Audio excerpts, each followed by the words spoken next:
নমস্কার, আমি রূপসী হালদার। আজকে আবারও চলে এসেছি একটি নতুন পর্ব নিয়ে। পড়ছি ছায়া সম্রাট, লেখনীতে রয়েছেন সিমি চৌধুরী। পর্ব 11।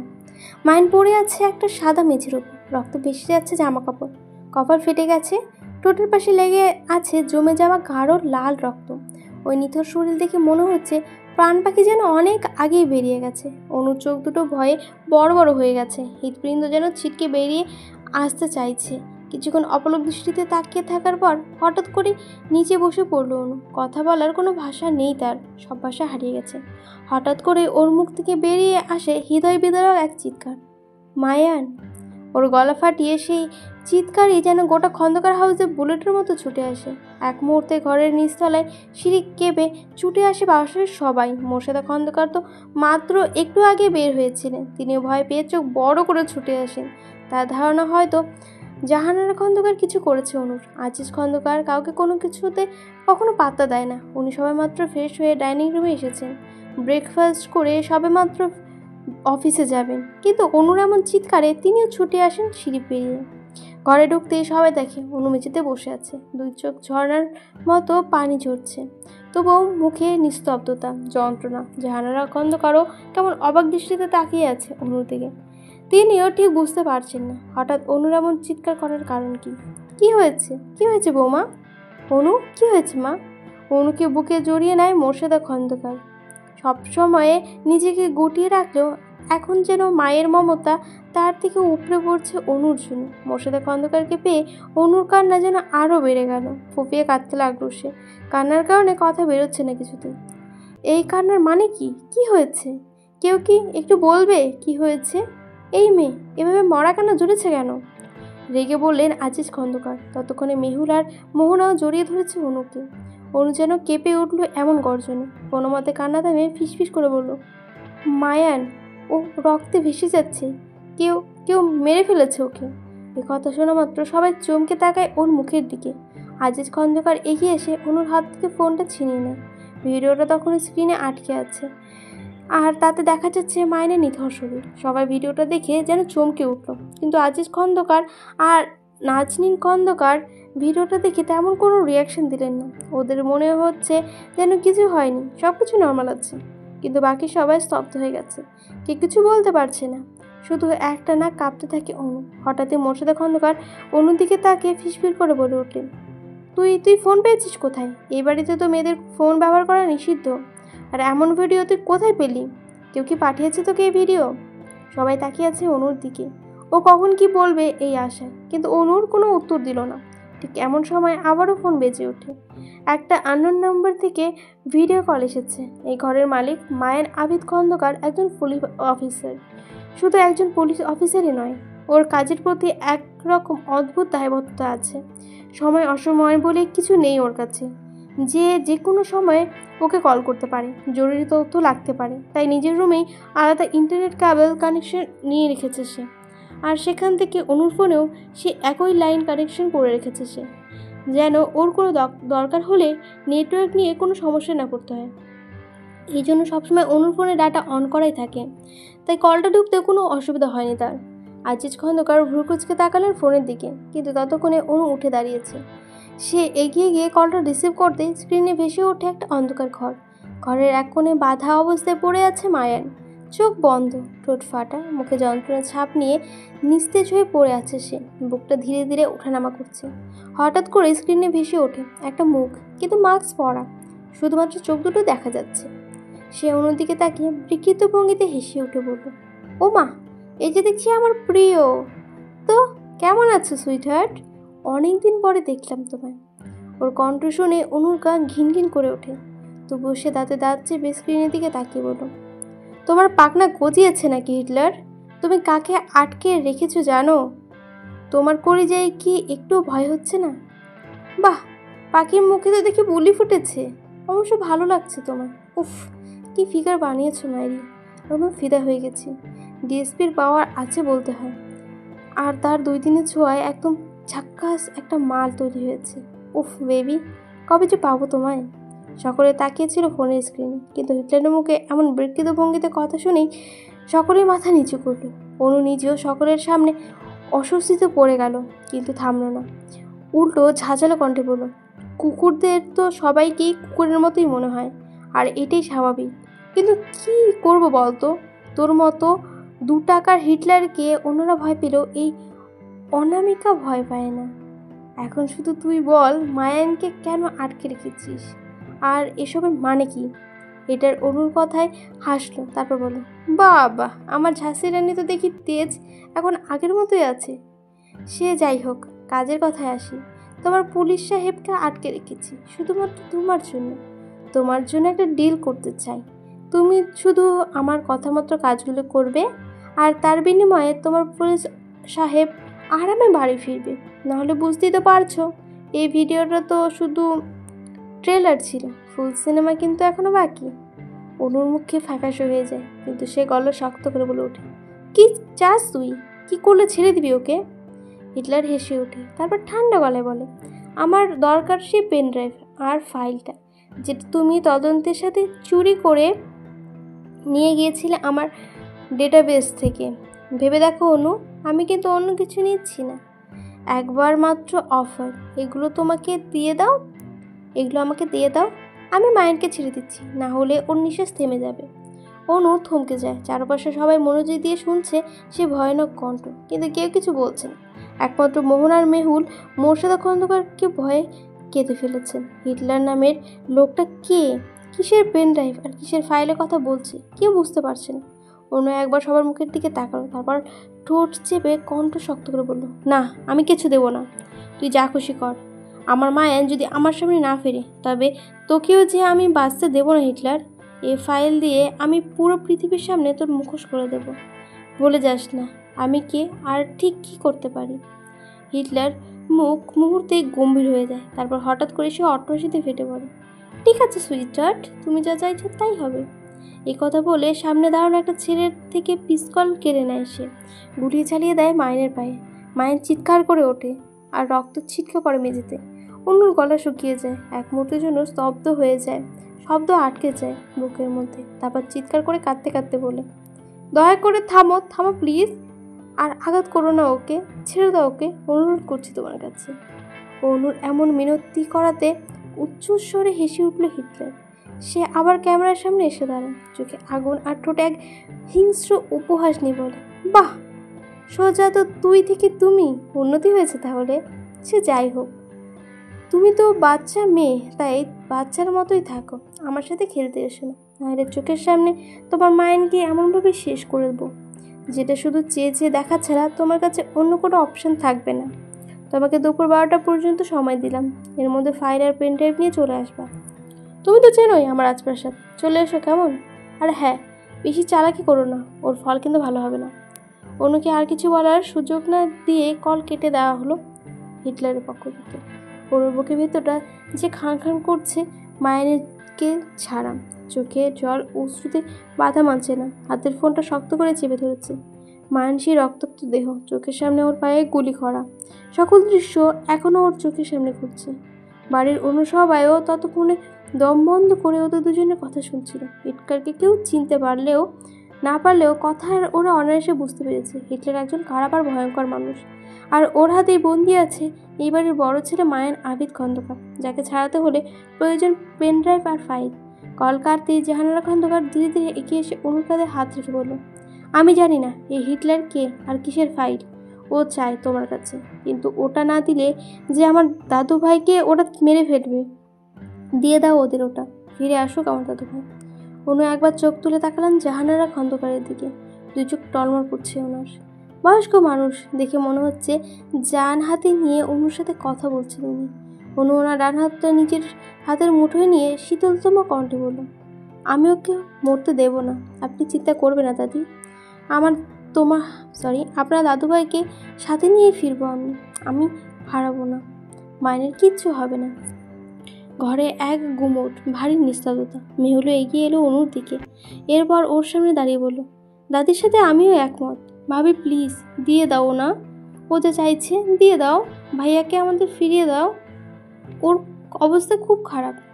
এই পৃথিবীতে সবচেয়ে বড় সত্য হলো প্রিয়জনকে কাছে পাওয়া, তাদের সাথে জীবন কাটিয়ে দেওয়া। আর তোর প্রিয়জন বলছে তো মায়ের ছাড়া কেউ নেই রে মা, হয়তো আমাদের ভাববি তো আমরা কোথায় আপন হলাম। আজকের তোর কোনো একটা বিপদ হোক, সরে যাব আমরা, কিন্তু মায়ান ও কিন্তু ঢাল হয়ে দাঁড়াবে তোর সামনে। মনে রাখিস অনু, একটা মেয়ের বাবা ভাইয়ের পরেই কিন্তু স্বামীর একমাত্র ভরসা জায়গা হয়। দিন শেষে কিন্তু সেই স্বামী তাকে আগলে রাখে। তাই বলবো, যেটা করবি সেটা ভেবে করিস। এমন কিছু করিস না যাতে তোর আর মায়ের জীবনটা নষ্ট হয়ে যায়। তুই ফাইল দিয়ে দিলে যদি ওকে ফেরানো যায়, সব কিছু চেয়ে বড় একটা জীবন বাঁচানো যায়। তাই না হয় মা, কর। মোর্শেদা খন্দকার অন্যদিকে তাকিয়ে কথাগুলো বললেন। সকলে কথা বলল, একমাত্র নাজনীন খন্দকার ও আজিজ খন্দকার চুপ ছিলেন। কিন্তু আজিজ খন্দকার ও এবার সামনে এগিয়ে এলেন, গলায় অস্বাভাবিকভাবে চাপা যন্ত্রণা নিয়ে বললেন, অনু দেখো, আমরা জানি তুমি সাহসী, তুমি ভীষণ কঠিন অবস্থার মতো স্থির থাকতে পারো, কিন্তু এটা একা সাহস দেখানোর সময় না। তোমার এই ফাইলের পেনড্রাইভের মধ্যে আমার ছেলেটার জীবন আটকে আছে। দয়া করে ওকে নিয়ে এসো। আমি জানি না ওই ফাইল আর পেনড্রাইভের মধ্যে কী আছে, কিন্তু এই মুহূর্তে আমাদের সবার দরকার মায়ানকে। ওকে নিয়ে এসো অনু, দরকার পড়লে তোমরা দুজনে মিলে ওকে উদ্ধার করো। সবাই কথা বলছে, কেউ হাত ধরছে, কেউ অনুর চোখের দিকে তাকিয়ে অনুরোধ করছে। ঘর জুড়ে তখন একটাই সুর, প্লিজ দিয়ে দাও ফাইলটা, আমরা মায়ানকে ফেরত চাই। অনু নিঃশব্দে দাঁড়িয়ে আছে, ওর চোখ ঝাপসা, বুকের ভেতরটা দ্বিধা আর যন্ত্রণায় পড়ছে। মায়ানের মুখ, রক্তাক্ত শরীর আর সেই হালকা নিঃশ্বাস নেওয়ার দৃশ্যটা বারবার মনে পড়ছে। একদিকে মায়ানকে বাঁচানো, অন্যদিকে একটা অন্ধকার চক্রের মুখোশ খুলে দেওয়ার দায়িত্ব। কোনটা ছেড়ে কোনটা রাখবে অনু, এটা ভাবতেই যেন মাথাটা খারাপ হয়ে যাচ্ছে অনু। হঠাৎ জাহানারা বেগম এবার বলে উঠল, তুমি সিদ্ধান্ত নাও অনু, কিন্তু মনে রেখো মায়ান কেবল তোমার স্বামী নয়, এই পরিবারের ছায়াও। ওকে হারালে শুধু তুমি না, আমরা সবাই ভেঙে পড়বো। তুমি যদি ঠিক মনে করো সেটা করো, আমরা তোমার পাশে আছি। কিন্তু ওকে ফেরাতে পারলে হয়তো পরে সব কিছু সামনে নিতে পারবে। অনু চোখ বন্ধ করে ফেললো, কি করবে ভেবে পেল না। কারো কথা ভালো লাগছে না ওর, শুধু মায়ানের ওই নিথর শরীরটা চোখের সামনে ভাসছে। 5 মিনিট সময়টা শুনতে সামান্য হলো, অন্বেষা আর মাহিদের জন্য তার জন্য এক অনন্ত বিস্তার। অন্বেষা বাহুডোরে জড়িয়ে মাহিদ এক অদ্ভুত নীরবতায় হারিয়ে গেছে। ও কিছু বলছে না, নড়ছেও না, শুধু এক দৃষ্টিতে তাকিয়ে আছে অন্বেষার চোখের দিকে। মাহিদের ভেতরটাই যেন তোলপাড় শুরু হয়েছে। ও বুঝতে পারছে না অন্বেষা ওর ওপর এমন অধিকার ফলানোর পরেও ওর রাগ হচ্ছে না কেন। উল্টো এক অদ্ভুত অনুভূতি পাচ্ছে। সাথে কিছুক্ষণ আগেও সে রাগটা যেন গায়েব হয়ে গেছে। বুকের ভেতরটায় যেন কেমন সুখ সুখ অনুভূতি হচ্ছে। হবে কি? মাহিদ অর্ণিশের প্রেমে পড়ে গেছে, না হলে এত কেন ভালো লাগবে ওর এমন অধিকার চর্চায়? সে জানে এই অর্ণিশা তার পরিচয়ে সে মেয়ে নয়, যাকে সে প্রথম হাসপাতালে দেখেছিল, যাকে দেখলে ওর মনে হতো নির্ভরতার ছায়া। সেই মেয়েটাই এখন আগ্নেয়াস্ত্রের ঘরে দাঁড়িয়ে তাকে চুমু খেয়ে জড়িয়ে ধরেছে। আর সে নিজেও পাল্টে যাচ্ছে নিজের অজান্তে। নিজেকে লজ্জায় ঢেকে ফেলতে চায় মাহিদ। এই ঘনিষ্ঠতা, এই স্পর্শ, এই অনুভূতির দায় কে নেবে? সে তো ডাক্তার, দেশের একজন সেবক। তবু সে এই মুহূর্তে যেন চেতনা ঝাপসা হয়ে এসেছে। হঠাৎ করে দরজায় ধাক্কার শব্দে ঘরের নিস্তব্ধতা চূর্ণ হয়ে যায়। একটা পুরুষ কণ্ঠ ভেসে আসে দরজার উপস্থিত। অন্বেষা, দরজা খোল, আমি মিঠু। অন্বেষার শরীর হঠাৎ কেঁপে ওঠে, ঘোর কেটে যায় ওর। মাথায় যেন বাজ পড়ে যায় দরজা ধাক্কানোতে। এত মাহিদকে চিৎকার করার থেকে থামাতে চেয়েছিল, কিন্তু এখন যে এত গভীরভাবে আঁকড়ে ধরে রেখেছে খেয়ালই করেনি। সে দ্রুত মাহিদকে ছেড়ে একপাশে সরে দাঁড়ায়। লজ্জায় যেন চোখ তুলে থাকতে পারছে না সে, তাই মাথা নিচু করে জড়ানো কণ্ঠ বলে, আপনি এখনই চলে যাবেন ডাক্তারবাবু? আমি ওনাকে যেভাবে হোক আড়ালে নিয়ে যাব, আর আপনি এ ফাঁকে বেরিয়ে যাবেন। কিন্তু মাহিদ তখন দাঁড়িয়ে, চোখে অপার বিস্ময় আর কিছুটা অভিমান নিয়ে বলল, বারে, তুমি আমাকে এত বড় একটা সারপ্রাইজ দিলে, আর আমি তোমাকে কিছু না দিয়ে চলে যাব? তা আবার হয় নাকি? আজকে তুমি তো সেই জোশ আমাকে ভোলাভালা পেয়ে একেবারে ইজ্জতের ফালুদা বানিয়ে দিলে। কাজটা ঠিক হলো না। এটা কিন্তু সেই তুমি নয় যাকে আমি... কথাটা শেষ করতে পারলো না মাহি। দরজায় আবারও জোরে জোরে ধাক্কার শব্দ হলো। কিরে অন্বেষা, তুই কি করছিস ভেতরে? দরজাটা খুলছিস না কেন? খোল দরজাটা। অন্বেষা আবার সত্যিই ভয় পায়। এক মুহূর্তে যদি কেউ মাহিদকে দেখে ফেলে, সব শেষ হয়ে যাবে, তাকে আর বাঁচানো যাবে না। সে মাহিদকে টেনে টানতে টানতে বলে, প্লিজ ডাক্তারবাবু, এখন আপনার লুকাতে হবে, বেরোনোর পথ পাবো না আর। নিশ্চয়ই ওরা বাড়ির সামনে চলে এসেছে। কিন্তু মাই যেন দুঃস্বপ্নে আটকে আছে। ওর চোখে এখনও সেই চুম্বনের ঝাঁকুনি, সেই মুহূর্তের তীব্রতা। অনিশা আর সময় নষ্ট করে না, চারিদিকে তাকিয়ে ওকে লুকিয়ে রাখার জন্য। কিন্তু ঘরটা তেমন কিছু নেই যার জন্য সে লুকিয়ে রাখতে পারে। শেষমেশ কোনো উপায় না পেয়ে মাহিতকে জোর করে ঠেলে দেয় ওয়াশরুমে। তারপর ওকে উদ্দেশ্য করে বলে, দয়া করে একটু চুপ থাকবেন ডাক্তারবাবু। জানি আপনাদের বড়লোকদের মতো এত পরিষ্কার বাথরুম নেই এখানে, তবুও একটু কষ্ট করে থাকবেন প্লিজ। এরপর ওকে ওয়াশরুমে রেখে দরজা লক করে তারপর আয়নার সামনে দাঁড়িয়ে নিজের চুল ও মুখের দিকে ঠিক করে নেয়, জামা কাপড় ঠিক করে বুকস্পন্দন ঠেকানোর চেষ্টা করে। এরপর নিজেকে স্বাভাবিক করে সে ধীরে ধীরে এগিয়ে গিয়ে দরজার লক খুলে দেয়। দরজা খোলার সঙ্গে সঙ্গে মিঠু ওর দিকে ভ্রুকুচকে প্রশ্ন করে, তুই এত দেরি করলি কেন? ভেতরে কারোর সঙ্গে ছিলি নাকি? আমি পুরুষের গলা পেলাম যে। আর অনিশা মুখ তুলে তাকায় তার দিকে, চোখে তখন আবেগ সেই ঠান্ডা। হিসেবে অনিশা ফিরে এসেছে। মিঠুর কথাটা শেষ করতে দেয় না অনিশা, চোখ তুলে ঠান্ডা গলায় বলে, শরীরটা ঠিক ছিল না, মাথা ঘুরছিল, তাই দরজা লক করে শুয়েছিলাম। এই মুহূর্তের জন্য থেমে যায় মিঠু। অনিশার চোখ মুখে দৃঢ়তা ছাপ দেখে সন্দেহের পেছনে সরিয়ে রাখে সে। ঠিক আছে, চল এবার প্ল্যান অনুযায়ী ম্যাপগুলো সাজিয়ে নিই। এই ঘরেই কেন? তোমার ঘরে চলো। আমার ঘরে? মানে কি বলছিস তুই? মাথা ঠিক আছে তোর? এই সত্যি করে বলতো, কেউ নেই তো ঘরে? মিঠু গর্জে ওঠা গলায় বলে। অনিশা ভয় পেয়ে যায়। মিঠু কিছু বুঝতে পারলো নাকি এই ভেবে পরে আর কিছু না বলে নিজের রুমে ঢুকে যায়। আর ওর পেছনে পেছনে ভেতরে ঢুকে আসে মিঠু। ওরা ঘরের মাঝখানে রাখা ম্যাপের টেবিলের কাছে গিয়ে বসে। ম্যাপগুলো খুলে রাখা ঢাকার বিভিন্ন এলাকা, বিশেষ করে কনক্রিটের পোস্ট, নদী, ঘাট, দুটি থানা, একটা বর্ডার এলাকা এবং একাধিক রুটি চিহ্নিত করা হয়েছে। মিঠু একটা জায়গা দেখে বলে, এটা আমাদের পরবর্তী ড্রাগ পয়েন্ট। 3টি কনসাইনমেন্ট আসবে এখান দিয়ে। কাল রাতেই সব মুভ হবে, এবার যেন কোনো লিক না হয়। মানুষের চোখ নামিয়ে ম্যাপের দিকে তাকায়, কলম দিয়ে একটা বিন্দুর দাগ দেন। আমাদের মূল রিস্ক এখানেই। এখানে পুলিশের পেট্রোল বাড়ানো হয়েছে, মহানগরের টিম বদলেছে। আমার অনুমান ওরা এবার ফলো করছে কাউকে ভেতর থেকে। সাবধান না করলে ফাঁস হয়ে যাবে। তুই আগের থেকে হিসেবেই আছিস অনিশা, আমাদের আসল আশ্রয় তুই। তবে এবার সাবধানে এগোতে হবে, না হলে এবার যদি গোলকধাঁধায় পড়ে যায় তাহলে বেরোনোর পথ যাবে না। অনিশা হালকা হাসে, আর তখনই ওর কানে ভেসে আসে ওয়াশরুমের ভেতর থেকে টিনের হালকা এক ঠকঠক শব্দ। সম্ভবত মাহিত নড়েছে অথবা কিছু পড়ে গেছে। মিঠু চমকে ওঠে, জিজ্ঞাসা করে, এই আওয়াজটা কোথার থেকে এলো বলতো? অনিশা দ্রুত চোখ তুলে মিঠুর দিকে থেকে দৃষ্টি সরিয়ে জানলার বাইরে তাকায়। চোখে স্বাভাবিক বিরক্তি নিয়ে বলে, আরে আর বলো না, ওই যে পাশের বাড়ির বিড়ালটা আছে না, সে ছাদের বাচ্চাটা দিয়েছে। প্রতিদিন কয়েকবার নামে আর ওঠে, এখনও হয়তো উঠেছে। আর এই জন্যই রান্নাঘরের চাল থেকে এমন শব্দ বেরোচ্ছে। জানোই তো ওটা ওদের যাওয়ার রাস্তা। মিঠু আর কিছু না বলে ম্যাপে মন দেয়। আর অনিশা ওর মনটা আটকে আছে ওয়াশরুমের ভেতরে থাকা ওই সেই ডাক্তারবাবুর দিকে, যার ঠোঁটে অপ্রসাদিত এক চুম্বনে আটকে গিয়েছিল সে। হঠাৎ যাকে সে আজ শুধু বাঁচিয়েছে নয়, হারাতে ভয় পাচ্ছে। মিঠু মুখ নিচু করে ম্যাপের উপর ঝুঁকে পড়ে। একটা সাদা চৌকানা জায়গায় কাগজের উপর আলতো করে পেন টোকায় দিয়ে বলে, এটা 3টা পয়েন্ট গার্ড বসাবে। ধারণা করছি মাঝখানটাই আসল, বাকি 2টা শুধু বিভ্রান্ত।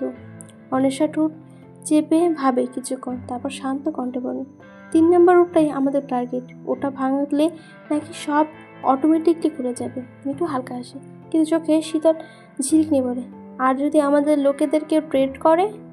গতবার যেমন হঠাৎ নিরাপত্তা বাহিনী ওদের আগে পৌঁছে গেল, এবার যদি এমন হয় তখন কি করবি? ওরা তো এখনও জানে না আমরা আসলে কোন সাইডে আছি। অনিশা চুপ করে, শুধু এক চিলতে হাসি নিয়ে ঠোঁটের কোণে বলে, আমি সেই না জানাটাই আমাদের সবচেয়ে বড় অস্ত্র। এটা দিয়েই আপাতত কাজ চালাতে হবে, যে করেই হোক। অনিশা কথা শেষ করতে পারল না, তার আগে ওয়াশরুমের ভেতর থেকে ভেসে এলো একটা তীব্র কাঁপুনি দেওয়া পুরুষের কণ্ঠ। ঘরের নিস্তব্ধতা মুহূর্তেই ছিন্ন হয়ে গেল। মিঠু লাফিয়ে উঠে দাঁড়ায়, চোখ কুচকে তাকায় চারপাশে, তারপর অনিশার দিকে তাকিয়ে বলে, এই চিৎকারটা কোথা থেকে এলো? এটা তো ভেতরের ঘর, মানে তো ওয়াশরুমে। কে আছে ওখানে?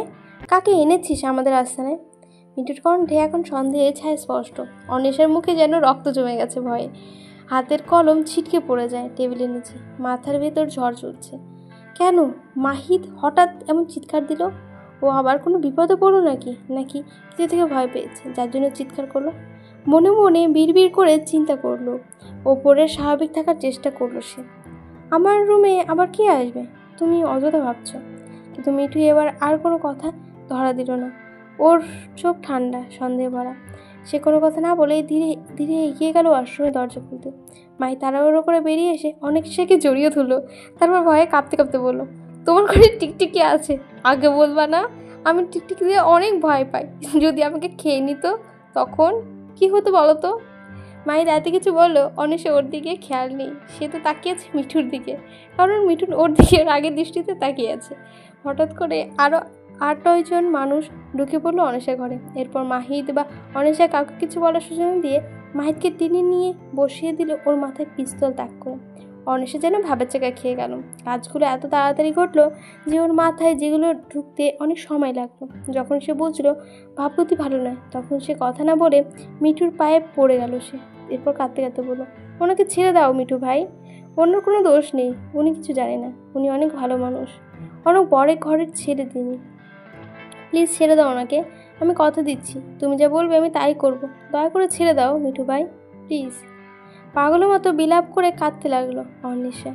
আর মাহিদ সে তো ভ্যাবলাকান্তের মতো চারিদিকে তাকিয়ে শুধু দেখতে লাগলো। বুঝতে পারলো না সে কতটা বিপদের মধ্যে আছে। ঘরটা অন্ধকার, ঘোলাটে আলো ছড়ানো একটা ভ্যাপসা বাল্ব কাঁপছে ঘরের এক কোণে। সেই ঘরের মাঝখানে চেয়ারে বাঁধা অবস্থায় বন্দী হয়ে যাচ্ছে মায়ান। মুখে রক্ত জমাট বেঁধে আছে, কিন্তু চোখে কোনো ভয় নেই। ওর চারপাশে 3টে ছেলে দাঁড়িয়ে রয়েছে, যারা প্রতিটি সেকেন্ড ওকে পাহারা দিচ্ছে। কিন্তু ওর তো সেদিকে ভাবনা চিন্তা নেই। ওর ভাবনা জুড়ে রয়েছে অনু, ওর স্ত্রী অর্ধাগিন্নি। এখানে বন্দী হওয়ার পর মায়ান বুঝতে পেরেছে সে ব্যক্তি ওকে কল করেছিল সে এই 70 জন মেয়ে আর অনুর কথা হিটলারের লোকই ছিল। আর অনুর কথা বলে ওকে এখানে নিয়ে আসা হয়েছে। একটা ফাঁদ ছাড়া আর কিছুই ছিল না। মনে মনে সন্দেহ দূর হয়েছে মায়ানের, এটা ভেবে যে অন্য কারোর সাথে নয়, নিজের স্ত্রীর সাথে একই ঘরে রাত কাটিয়েছে সে। নিজের স্ত্রীকেই নগ্ন অবস্থায় পোশাক পরিয়েছে। হঠাৎ করে ঘরে দরজা খোলা শব্দ হলো। চোখ তুলে দরজার দিকে তাকালে মায়ান দেখল হিটলার প্রবেশ করছে। ওর গায়ে কালো চামড়ার লম্বা কোট, চোখে ভয়াবহ শীতলতা, হালকা একটা হাসি ঠোঁটে। সেটা ভয়াবহতার পূর্বাভাস। সে ধীরে ধীরে মায়ানের সামনে এসে দাঁড়ায়, এক হাতে পিস্তল আর এক হাতে একটা ছোট্ট ঝকঝকে ছুরি।